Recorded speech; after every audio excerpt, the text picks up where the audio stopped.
Hola, esto es Radio Sefarad y estas son las noticias. Las comenta Jorge. ¿Qué tal? ¿Qué tal, Alejandro? Vamos con los titulares del día. Netanyahu denuncia en la conferencia AIPAC la tiranía radical iraní y Nikki Haley el bullying a Israel en Naciones Unidas. Netanyahu más propenso a adelantar elecciones que a solucionar los problemas en su coalición. Un avión militar de transporte ruso se estrella en Siria, al parecer por fallos técnicos, dejando 39 muertos. Polonia instituye un día en recuerdo de los nacionales que arriesgaron su vida para salvar a judíos en la Segunda Guerra Mundial. Estos son los titulares del día. Hablaremos con Raquel en la agenda después. Comenzamos hablándoles del primer ministro de Israel, Benjamin Netanyahu, que ha denunciado este martes en la conferencia anual del grupo pro-israelí americano AIPAC la tiranía radical en Irán, al tiempo que ha resaltado que hay que detener a Teherán. Las malas noticias es que las cosas malas van cada vez a peor. Tenemos que hacer frente a este desafío y pienso específicamente en lo que hacemos sobre Irán, señaló, y añadió que Israel estará al lado de Estados Unidos, al igual que lo estarán otros países en la región, en caso de que el presidente estadounidense decida retirar a Washington del acuerdo nuclear firmado en 2015 por Irán. Antes, la embajadora estadounidense en Naciones Unidas, Nikki Haley, se dirigió al mismo público para denunciar el bullying o acoso al que dicha organización somete a Israel y añadió que, pese a los augurios, el cielo no cayó sobre la tierra tras el reconocimiento de Jerusalén como capital de Israel. Bueno, yo estoy un poquito decepcionado. Esto me ha pasado como la ceremonia de los Oscars. Ya me esperaba algún golpe de efecto de Netanyahu. Y bueno, se dirigió al AIPAC y habló de Irán, que son malos, y todo esto que ha dicho, pues lo ha dicho tantas veces y lo ha conversado con Trump, y es cierto, pero de tanto repetirlo, pues es un poco como el cuento del pastor y que gritaba lobo, lobo. Si lo dice tantas veces, pues deja tener el efecto, el impacto emocional que podía haber tenido en una conferencia con tantos miles de asistentes. Yo creo que podía haber aprovechado quizás para hablar de alguna cosa más. Sí que quería traer a colación, aunque fue el día anterior, esto lo dijo Netanyahu, la presencia de Netanyahu fue el día martes, el 6, y el lunes había estado allí Nikki Haley. No habíamos comentado su intervención, pero ella sí que deja marca allí donde va, porque realmente sus discursos son exactamente lo que Israel espera oír de un gobernante de Estados Unidos. Te digo que hay mucha gente que, por distintas razones, Trump, a pesar de cumplir su promesa de trasladar la embajada a Jerusalén, le puede gustar más o menos, y hay mucha gente que le gustará bastante menos por sus lenguaje a veces soez, etcétera, etcétera. Mike Pence también, saben que es un amigo de Israel, pero que muchas veces está más sometido a designios teológicos o religiosos que a designios políticos.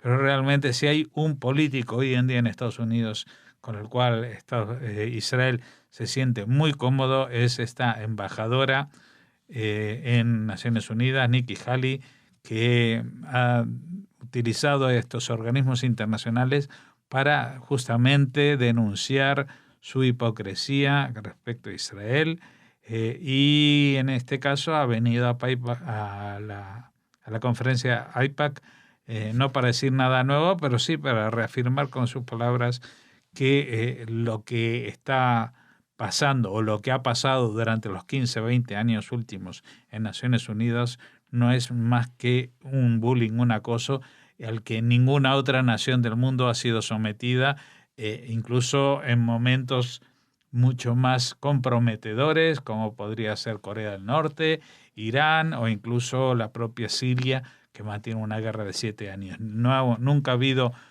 tantas condenas como las que en todos los organismos de Naciones Unidas se somete a Israel. Lo ha denunciado allí donde debe denunciarlo, y esperemos que esta cercanía que tiene, esta empatía que tiene con Israel, no sea simplemente una cuestión de un cargo dentro de la administración de Donald Trump, sino que sea una política de Estado que cada vez, digamos, contagie más a los dirigentes de Estados Unidos, porque si hay una comunión de intereses entre dos países, esta es exactamente la que puede unir a Estados Unidos con Israel. Los diputados del partido centrista israelí Kulanu dijeron en conversaciones a puerta cerrada en el Parlamento que no tiene sentido tratar de buscar una solución a la crisis en torno a la ley de enrolamiento militar para los ultraortodoxos, ya que el primer ministro Benjamin Netanyahu está interesado en conducir al país a elecciones anticipadas. Y señalan como evidencia que los dos ministros designados por Netanyahu para las negociaciones casi no se ocupan del asunto. Elkin viajó al exterior y Levin apenas mantiene conversaciones sobre la crisis. A ello hay que sumar la presión de la opinión pública tras trascender detalles de las investigaciones policiales en torno al jefe de gobierno como involucrado en delitos de corrupción y sobornos que podrían quedar temporalmente desplazados de las cabeceras de los medios en caso de nuevas elecciones. Sí, hemos hablado en las últimas semanas de esto. Primero, los casos de corrupción en los cuales está involucrado Benjamín Netanyahu, el caso 1000, el caso 2000, también están ahí en curso el caso 3000, el caso 4000.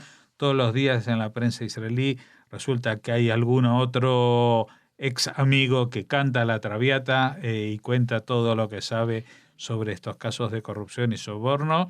Netanyahu tiene claro de que van a por él y que tienen bastantes papeletas para molestarle, no sé si para llevarlo preso, pero sí para ponerlo en una situación muy comprometida.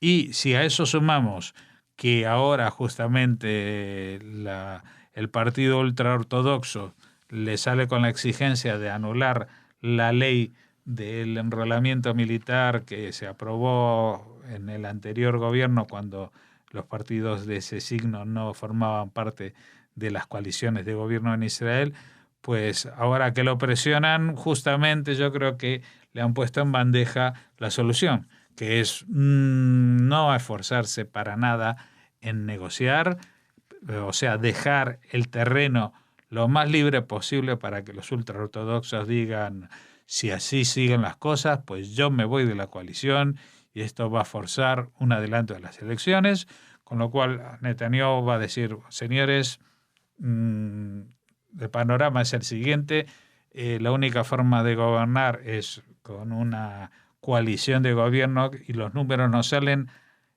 a menos que este partido también se una a nosotros y como no quiere, pues vamos a tener que ir a elecciones. ¿Y con esto qué gana? Gana dos cosas. Primero, y lo más importante, gana tiempo, porque mientras se llama elecciones, se convoca elecciones y con todas las probabilidades por las estadísticas, va a salir reelegido como principal partido o partido más votado el Likud, el partido que lidera Netanyahu.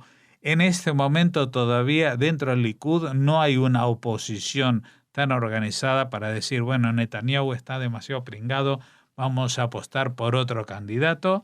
Antes de que esto suceda, pues Netanyahu va a convocar elecciones, se va a poner sobre la mesa su candidatura como la única viable y las cosas van a ganarse tiempo y se van a ganar también una parte de la opinión pública que se va a convencer de que dadas las circunstancias no sería bueno, incluso cuando Netanyahu no sea santo de devoción de muchos de los votantes, que en estas circunstancias no sería bueno que haya una crisis de gobierno, que no haya un líder fuerte para enfrentar los problemas de seguridad del país que tiene abiertos en varios sitios a la vez. El principal y más difícil es el del norte del país, junto a la frontera de Siria, cuando del otro lado están cada vez más presentes los iraníes, alimentando de armas a los de Hezbollah en la frontera del Líbano, cuando la frontera de Gaza tampoco está tan quieta como se debería o se había pactado en la guerra del 2014, y de vez en cuando pues lanzan cohetes y misiles, con lo cual mucha gente va a optar por lo que siempre se denomina el mal menor, que sería la reelección de Netanyahu, y con ello ganaría tiempo y ganaría la posibilidad de que esos casos de corrupción queden traspapelados, olvidados o simplemente postergados en el tiempo hasta que el tiempo mismo ejerza este gran elemento persuasivo que se llama, cuando los casos ya dejan de ser efectivos, pasa demasiado tiempo y no tienen efectividad legal. Un avión de transporte militar que se disponía a aterrizar en la base de Jemeimim, que Rusia tiene en la provincia siria de Latakia, se estrelló con 39 personas a bordo, 33 pasajeros y 6 miembros de la tripulación, todos militares. Se descarta la posibilidad de que el avión haya sido derribado al asegurar que el aparato no fue objeto de disparos, y todo apunta a que pudo deberse a un fallo técnico, por lo que se ha anunciado la apertura de una investigación penal.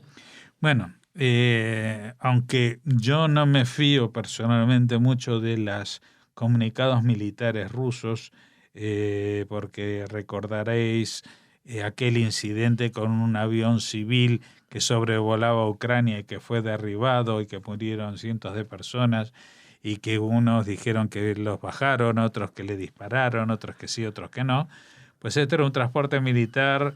Y yo creo que en general Rusia vigila bastante ese tipo de operaciones de transporte de personal militar, con lo cual, y por el otro lado, tampoco tiene enfrente dentro de las fuerzas de oposición siria o de algunos grupos terroristas que haya en la zona, tampoco tienen una capacidad de misiles antiaéreos como para derribarlos. Yo creo que en este caso sí se trata de un accidente, y más con los antecedentes que tienen los fabricantes de aviones rusos, que desgraciadamente los Sukolev pues no solamente se caen cuando transportan militares rusos, sino también se caen en muchas partes del mundo cuando hacen transportes civiles, porque son aviones baratos, pero de fabricación con una calidad, de un control de calidad muy por debajo del que se utiliza, por ejemplo, en la industria aeronáutica europea o americana. El Parlamento de Polonia aprobó por mayoría instituir el 24 de marzo como día de recuerdo de los polacos que arriesgaron su vida para salvar a judíos en la Segunda Guerra Mundial, una decisión influida por la presión internacional contra Varsovia debido a su controvertida ley sobre el Holocausto. A favor votaron 399 diputados, mientras que solo 21 lo hicieron en contra y 2 se abstuvieron. El presidente de Polonia, Andrzej Duda, es el autor de esta propuesta, que pretende rehabilitar la figura de los polacos que salvaron la vida de los judíos perseguidos durante la ocupación nazi. La fecha elegida, el 24 de marzo, se debe a que ese día fue el día en el que, en 1944, la policía nazi asesinó en Markowa, en el sureste de Polonia, a la familia Ulma, con 6 hijos y la madre embarazada, por ocultar a unos vecinos judíos en su granja. El caso de esta familia no es un hecho aislado. El museo que recuerda en Jerusalén a las víctimas judías del genocidio nazi, Yad Vashem, ha reconocido a más de 6.000 polacos por su valentía en defensa del pueblo judío, lo que convierte a estos en el mayor grupo nacional de entre los más de 20.000 justos entre las naciones. El gobierno polaco insiste en que, aunque algunos polacos pudieron protagonizar de manera individual acciones contra los judíos, ni la sociedad polaca ni las autoridades de este país tuvieron ninguna responsabilidad en el Holocausto. Bueno, esta noticia hay que tomarla por 2 puntas. Yo la tomaría por la primera punta, que es la positiva. Me parece perfecto que un país dedique un día a recordar a héroes nacionales que arriesgaron su vida por salvar a compatriotas suyos, ¿no? En este caso, polacos que ayudaron a otros polacos a sobrevivir, aunque fueran judíos. Que fuera el 24 de marzo, conmemorando a esta familia Ullmann, me parece perfecto. También me parecería perfecto, incluso en un país que vivió el Holocausto tan de lejos como España, que se instituyera un día en el calendario para recordar a los justos entre las naciones españoles en general, diplomáticos, pero no solamente, también hubo el caso de las hermanas Touza en Galicia, etcétera, etcétera. Me parece perfecto. Ahora, cuando esto se hace justo después de una ley negacionista y ante el revuelo que hay, pues me parece que es una metida de pata hasta el fondo de la garganta, porque vamos a ver, esto tiene toda la pinta, aparte que es una iniciativa del propio presidente de Polonia, es decir, bueno, es que nos están criticando por el absurdo de ley que hemos hecho. Pues vamos a demostrar de que nosotros respetamos a los judíos y vamos a honrar a los que salvaron a los judíos. Y entonces se van a olvidar de esta ley que dice de que ningún polaco actuó contra los judíos. No es verdad. No es verdad. Y tampoco es verdad que algunos polacos pudieron protagonizar de manera individual acciones contra los judíos. Vamos, el que dice eso es que no sabe la historia, que no conoce la historia de Polonia. Yo tengo el Facebook inundado de gente, muchos de ellos, por supuesto, de gente que uno a través de las redes sociales apenas conoce personalmente, pero que son personas de origen judío o de judíos de origen ashkenazí, muchos de ellos con familias procedentes de Polonia, y todos están en la misma. Dicen, mis padres, mis abuelos, mis tíos, todo el mundo me decían que le tenían a veces hasta más miedo a los polacos que a los nazis. Incluso he escrito una frase que me dejó pensando, porque claro, todo esto empieza de este intento de que no se puede decir que hubo campos de concentración polacos, que en todo caso hubo campos de concentración en Polonia.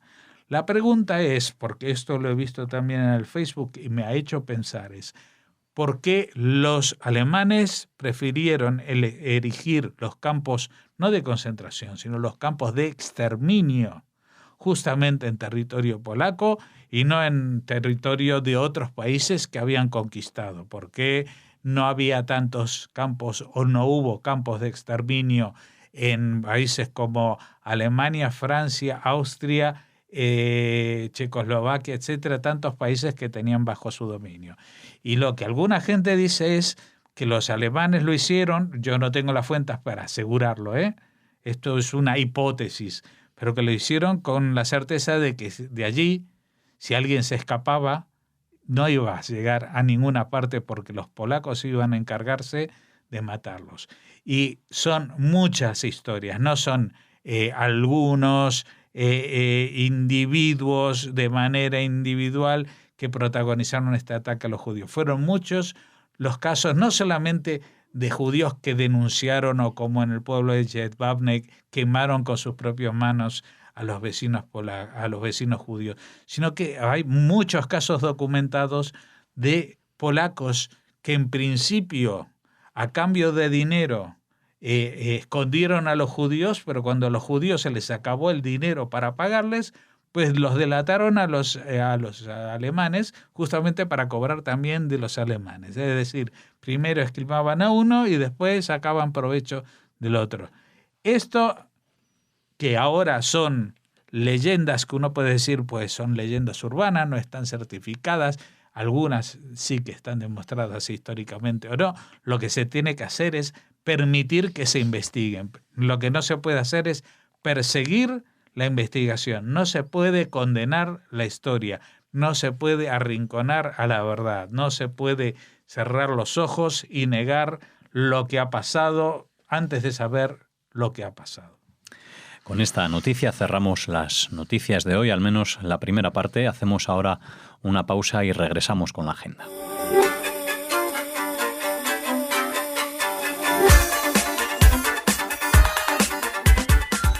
Estamos ya en la segunda parte, en la agenda, como les decíamos, y estamos con Raquel. ¿Qué tal? Hola Alex, hola a todos. Bueno, vamos a hablar de una carta que ha vagado a lo largo del tiempo. 74 años. 74 años nada menos, perdida sin llegar a su destinataria. Sí, una historia preciosa que tiene que ver con este proyecto Perseguidos y Salvados, que tiene como principal objetivo recuperar la memoria del paso por los Pirineos, por el Pirineo leridano, de miles de judíos que huían de la persecución nazi durante la Segunda Guerra Mundial. Bueno, en este caso, como decías, nos centramos en una carta que han entregado delegados de la Diputación de Lleida en Rishon-LeZion a su destinataria, Rachel o Rachel Fustenberg, una carta que su hermana gemela, Fanny Gesburg, le escribió desde Sort, en Lérida, en 1944, tras cruzar clandestinamente los Pirineos huyendo de los nazis. Raquel o Rachel Fustenberg, antes de casarse, Rachel Gesburg, que entonces residía en Tel Aviv, en el Protectorado Británico de Palestina, donde se había refugiado años antes, no llegó a recibir nunca la carta que le ha sido entregada hoy. Después de un largo recorrido por España, Portugal y Egipto, la misiva fue devuelta a Sort, donde fue encontrada el año pasado. Resulta que la carta fue hallada entre otros documentos que conservaban los hijos de los antiguos propietarios de un hostal donde se había alojado Fanny, la hermana de la señora Fustenberg. Han recibido la carta. Rachel Fustenberg, de 93 años, ha recibido, como les decimos, esta carta de su hermana, acompañada del hijo de la difunta Fanny y del resto de la familia, en un acto que nos imaginamos que ha debido ser muy, muy emocionante. ¿Qué más datos les podemos dar? Pues que Max y Gertrude y Débora, de soltera Bay, se habían casado en 1920 y del matrimonio nacieron 4 hijos: Sahar, Israel Oser y las gemelas Gertrude, Rachel y Fanny. Los padres murieron en uno de los guetos que los nazis construyeron en Polonia, mientras que sus hijos se escondieron en varios lugares. Sahar Israel Oser se refugiaron en Inglaterra y Rachel consiguió emigrar a Palestina en 1939, mientras que Fanny permaneció en Francia hasta que en 1944, ante la amenaza nazi, decidió escapar hacia España, formando parte de una expedición de jóvenes judíos que cruzó caminando el Pirineo de Lleida. Fue detenida el 13 de mayo de 1944 junto con sus compañeros y conducida a Sort, donde, gracias a las gestiones de una organización judía de apoyo a los refugiados, se alojó en el hostal Martín Casés y así evitó la cárcel. El hostal donde los hijos de los propietarios han encontrado esta carta, ¿no? 2 días después escribió la emotiva carta a su hermana Rachel, comunicándole la buena nueva, que había conseguido escapar, y anunciándole su deseo de reunirse con ella en Palestina, aunque la carta ha tardado 74 años en llegar a su destino. Bueno, una carta que llega tarde, pero al menos llega a tiempo. Sí, y las dos se salvaron. Puede disfrutar de ella. Y bueno, una bonita historia que seguro que trae más cola y sabremos alguna cosa más.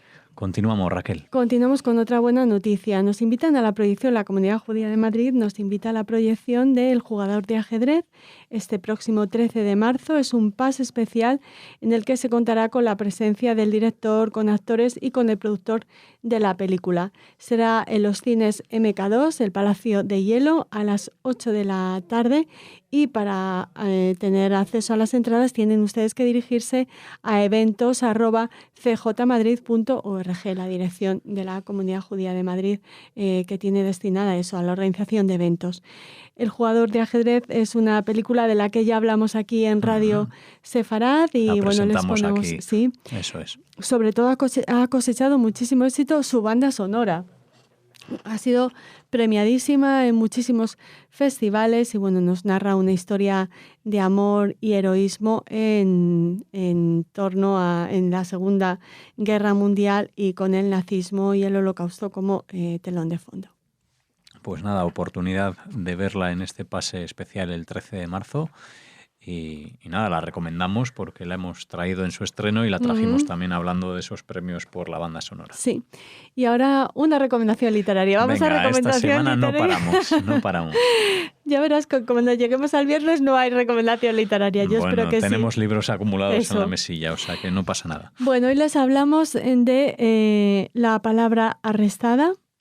Es un libro de Vitaly Sentalinsky que nos habla de, que publica Galaxia Gutenberg y que nos habla de, pues el intento de acabar de robarle la voz a los escritores durante los años de más terror soviético, entre ellos escritores judíos como Babel, Mandelstam o el propio Pasternak.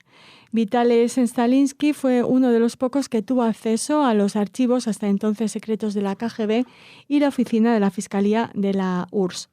Este libro reconstruye el intento de destrucción de la obra de escritores, aparte de los que hemos citado, como Bulgakov, Platonov o Akhmatova, y por supuesto Gorky. Y nosotros nos interesan los autores judíos, Babel, Mandelstam y Pasternak, e intentaremos hablar de este documento imprescindible y valiosísimo que nos ayuda a comprender lo que ocurrió.